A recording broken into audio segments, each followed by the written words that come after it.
السلام علیکم۔ آج پیر ہے ستمبر کی 19 تاریخ۔ پاکستان میں سر شام کے 7، بھارت میں 7:30، اور یہاں ہمارے اسٹوڈیوز کی گھڑیوں میں صبح کے 10 بج رہے ہیں۔ وائس آف امریکہ واشنگٹن کی اردو سروس سے میں ہوں خالد حمید، خبروں کے ایک بلیٹن کے ساتھ۔ ملکہ برطانیہ ایلزبتھ دوم کی آخری رسومات لندن میں جاری ہیں، جس میں دنیا کے کئی ملکوں کے صدور، وزرائے اعظم اور شاہی خاندان کے افراد سمیت متعدد افراد شریک ہیں۔ فرانسیسی نشریاتی ادارے فرانس 24 کے مطابق امریکہ کے صدر جو بائیڈن، جاپان کے شہنشاہ ناروہیٹو اور فرانسیسی صدر ایمانوئل میکران اس تقریب شرکت کرنے والوں میں شامل ہیں۔ پاکستان کے وزیر اعظم شہباز شریف بھی لندن میں ہیں، جو آخری رسومات میں پاکستان کی جانب سے شریک ہو رہے ہیں۔ لندن کے ویسٹ منسٹر میں موجود ملکہ ایلزبتھ دوم کا تابوت ونڈسر کاسل منتقل کیا جائے گا، جہاں ملکہ کو نجی تقریب میں سپرد خاک کیا جائے گا۔ ملکہ کے تدفین کے موقع پر ملک بھر سے 10,000 سے زائد پولیس اہلکار دارالحکومت لندن میں تعینات ہیں، جبکہ جنازے کے راستے پر ہزاروں افراد موجود ہیں۔ آن جہانی ملکہ کے تابوت کے قافلے میں بادشاہ چارلس اور برطانوی شاہی خاندان کے اراکین شامل ہیں۔ ملکہ ایلزبتھ دوم کو اپنے مرحوم شوہر ڈیوک آف ایڈنبرا کے ساتھ کنگ جارج ششم کے میموریل چیپل میں دفن کیا جائے گا۔ امریکہ کے صدر جو بائیڈن اور خاتون اول جل بائیڈن نے پیر کو ملکہ ایلزبتھ دوم کو خراج عقیدت پیش کیا۔ وہ عالمی رہنماؤں، شاہی خاندان اور مدعو مہمانوں کے ایک چھوٹے سے گروپ کے ساتھ ویسٹ منسٹر ایبے میں ایک پروقار تقریب میں شامل ہوئے، جس میں برطانیہ میں سب سے طویل عرصے تک ملکہ کے طور پر ان کی خدمات کو سراہا گیا۔ وائٹ ہاؤس کے حکام نے وائس آف امریکہ کو بتایا کہ بائیڈنز اس تقریب کے لیے ہفتے کے روز پہنچے تھے اور انہوں نے برطانوی دارالحکومت میں کوئی سرکاری سفارتی ملاقات نہیں کی اور ملکہ کی موت تک ہی اپنے بیانات کو محدود رکھا۔ نیشنل سیکیورٹی کونسل کے اسٹریٹجک کمیونیکیشنز کے ڈائریکٹر جان کربی نے وائس آف امریکہ کو بتایا کہ ہمیں یقین ہے کہ کنگ چارلس اور وزیر اعظم ٹرس کی قیادت میں امریکہ اور برطانیہ کے درمیان خصوصی تعلقات برقرار رہیں گے۔ بائیڈنز نے تعزیتی کتابوں پر بھی اتوار کو دستخط کیے اور صدر نے ملکہ کی بے لوث خدمات کی میراث کو سراہا۔ بادشاہ چارلس نے اتوار کو معززین کے لیے ایک رسمی سرکاری استقبالیہ کا بھی اہتمام کیا، جس میں بائیڈن نے شرکت کی۔ ملکہ ایلزبتھ کے انتقال کے بعد ایک چینی فیکٹری نے لاکھوں برطانوی پرچم بنائے ہیں۔ ملکہ ایلزبتھ دوم کے انتقال کے 90 منٹ بعد شنگھائی کے جنوب میں واقع ایک فیکٹری کو برطانیہ کے جھنڈے بنانے کے آرڈر ملنا شروع ہو گئے تھے۔ شنگھائی کی شاؤگزنگ کمپنی کے 100 سے زیادہ ملازمین نے دوسرے سب سے کام چھوڑ کر ہر روز 14 گھنٹے صرف برطانیہ کے تھیم والے پرچم بنائے۔ جنرل مینیجر فین ایپنگ کے مطابق انہوں نے پہلے ہفتے کم از کم 5 لاکھ جھنڈے تیار کیے۔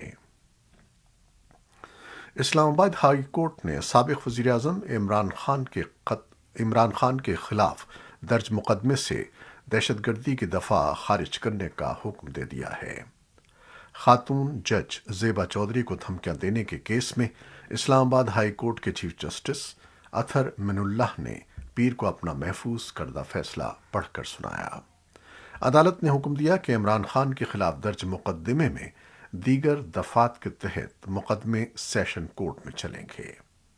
چیف جسٹس اطہر من اللہ نے ریمارکس دیے کہ بادی النظر میں اس کیس میں ان دفعات میں سے ایک دفعہ بھی نہیں لگتی۔ مذکورہ مقدمے میں بیان قلم بند کرانے کے لیے عمران خان 14 ستمبر کو مشترکہ تحقیقاتی ٹیم کے سامنے بھی پیش ہوئے تھے۔ پاکستان کی وفاقی وزیر اطلاعات و نشریات مریم اورنگزیب اور وفاقی وزیر جاوید لطیف کے خلاف دہشت گردی ایکٹ کے تحت مقدمہ درج کر لیا گیا ہے۔ لاہور کے تھانہ گرین ٹاؤن میں مقامی مسجد کے خطیب نے پیر کو یہ مقدمہ درج کرایا، جس کی وجہ جاوید لطیف کے حالیہ بیان کو بتایا گیا ہے، جسے سرکاری ٹی وی پر بھی نشر کیا گیا تھا۔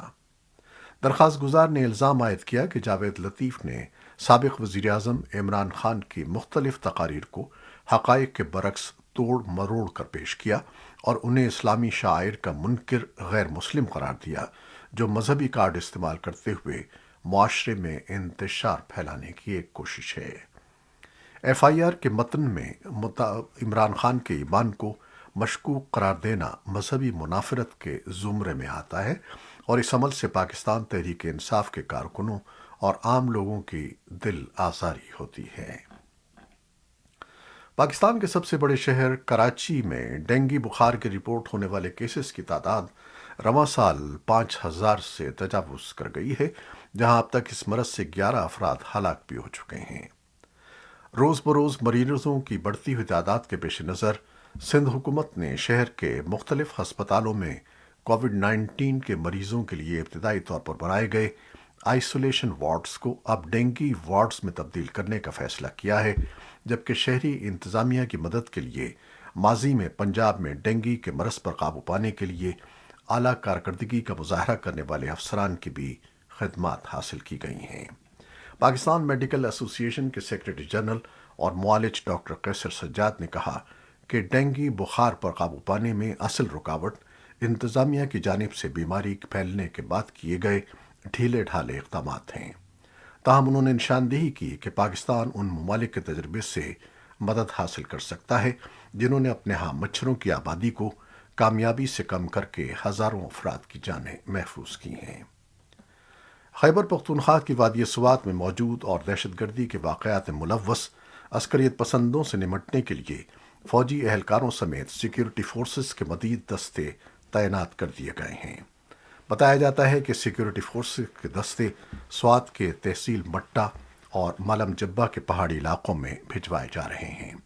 ابھی تک سرکاری طور پر وفاقی حکومت یا فوج کے شعبہ تعلقات عامہ نے باقاعدہ طور پر کسی قسم کی فوجی کارروائی کے بارے میں کوئی باضابطہ اعلان نہیں کیا ہے، مگر خیبر پختونخوا حکومت کے ترجمان کا کہنا ہے کہ حالیہ واقعات کے تناظر میں اب حالات اس طرف جا رہے ہیں جہاں پر موجود عسکری پسندوں کو نکالنا اور عوام میں پھیلی ہوئی خوف و ہراس کا خاتمہ ضروری ہو گیا ہے۔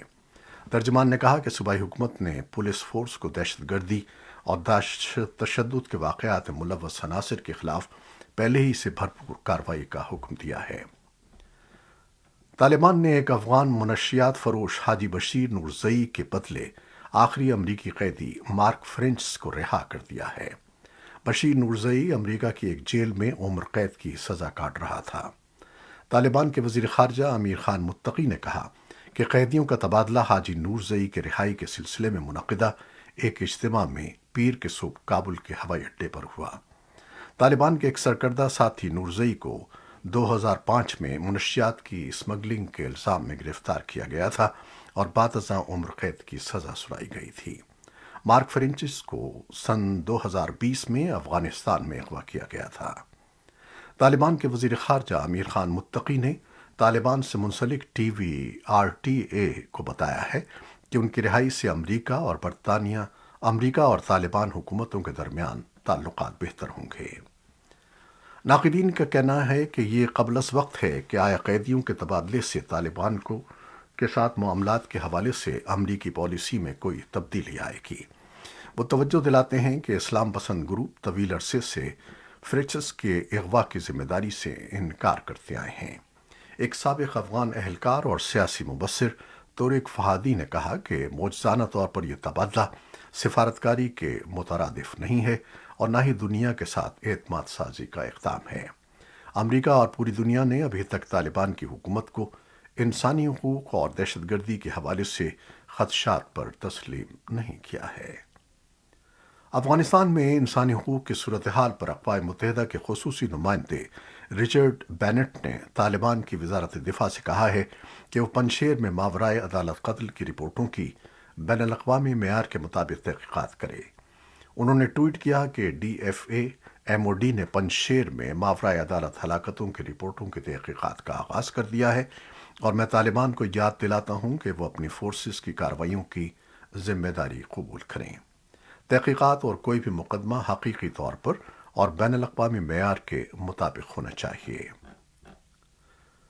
شمالی قراقرم سلسلہ کوہ میں واقع دنیا کے سب سے اونچے جنگی محاذ سیاچن گلیشیئر پر انٹرنیٹ سہولیات مہیا کر دی گئی ہیں۔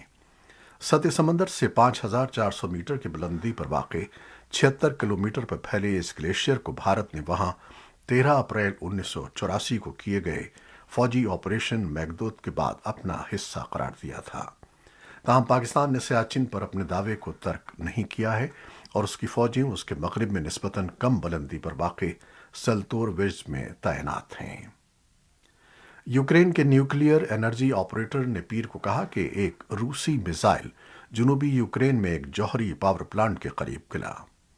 ایس گوتم نے ایک بیان میں کہا کہ میزائل پیودینوکس کی نیوکلیئر پاور پلانٹ سے 300 میٹر کے فاصلے پر گرا، لیکن اس کے ری ایکٹرز کو نقصان نہیں پہنچا۔ ایس گوتم نے کہا کہ حملے سے قریبی عمارتوں کو نقصان پہنچا ہے۔